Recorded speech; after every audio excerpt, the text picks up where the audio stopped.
अस्सलाम वालेकुम, welcome back to my YouTube channel cooking in my style. आज आपके लिए मज़ेदार सी साबुत दाल मूंग की रेसिपी लेकर आई हूँ। तो चलें स्टार्ट करते हैं रेसिपी। बिस्मिल्लाहिर्रहमानिर्रहीम। सबसे पहले हमने ले लेनी है अच्छी कंडीशन की मूंग की दाल और इसे किसी जाली वाले बर्तन में डाल के खुले पानी से अच्छे से वॉश कर लें। फिर एक प्रेशर कुकर में 2 लीटर के करीब पानी ले लें। इसमें डालें वॉश की हुई दाल, साथ ही इसमें नमक, हल्दी, लाल मिर्च पाउडर, दड़ा मिर्च डालकर प्रेशर कुकर को 20 मिनट की सीटी पर रख दें। 20 मिनट बाद हमने प्रेशर कुकर को ओपन करके चेक कर लिया है। दाल हमारी अच्छे से गल चुकी है।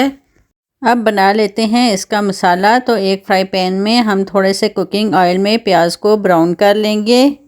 प्याज जैसे ही लाइट सा ब्राउन होने लगे, इसमें जाएगा अदरक लहसुन पेस्ट। अदरक लहसुन पेस्ट को भी हमने प्याज के साथ लाइट सा ब्राउन करना है। अब हम इसमें छोटे साइज़ में कटे हुए टमाटर डालेंगे और इसे 1 मिनट के लिए मज़ीद पका लेंगे। फिर इसमें जाएंगे कुछ स्पाइसेस। तो 1 चम्मच इसमें ब्लैक ज़ीरा जाएगा, 1 टीस्पून इसमें लाल मिर्च पाउडर, 1/4 इसमें हल्दी जाएगी, गरम मसाला और 4 से 5 साबुत लाल मिर्च डालकर मसाले को अच्छे से भूनना है। टेस्टफुल दाल बनाने के लिए 2 बातें बहुत ज़रूरी हैं। एक तो दाल आपकी अच्छे से गली हुई हो और दूसरा मसाला अच्छे से भुना हुआ हो।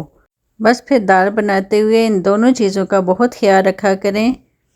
इन दोनों में कोई एक भी कमी रह गई तो आप मज़ेदार दाल नहीं बना सकते, क्योंकि अगर दाल गली नहीं होगी तो उसमें मसाला भी अच्छे से मिक्स नहीं होगा। दाल अलहदा से और उसका शोरबा अलहदा नज़र आएगा। मसाला अच्छे से भूनने के बाद हम इसे भी उबली हुई दाल में डाल देंगे। अब इसे 4 से 5 मिनट मज़ीद पकने के लिए छोड़ दें। वक्फे वक्फे से चम्मच को भी हिलाते रहें। नहीं जी, हमारी मज़ेदार सी मूंग की दाल रेडी है। अब थोड़ी सी खुश्क मेथी हाथों में मसल कर इसमें डाल दें और आखिर में इसमें बारीक कटी हुई सब्ज़ मिर्च और धनिया डालकर इसे प्लेट आउट कर लेते हैं। अब आप चाहें तो इस मज़ेदार सी दाल को रोटी या नान के साथ एंजॉय कर सकते हैं, लेकिन मैंने फैमिली की डिमांड पर 7 चावल बॉयल कर लिए हैं।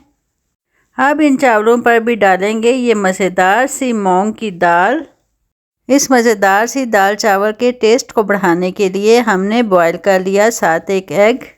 और अब मैं इसे करूँगी गरम गरम ही एंजॉय और आपसे लूँगी इजाज़त। इंशाल्लाह फिर मिलेंगे किसी नई रेसिपी के साथ। अपना ख्याल रखिएगा। अल्लाह हाफिज़।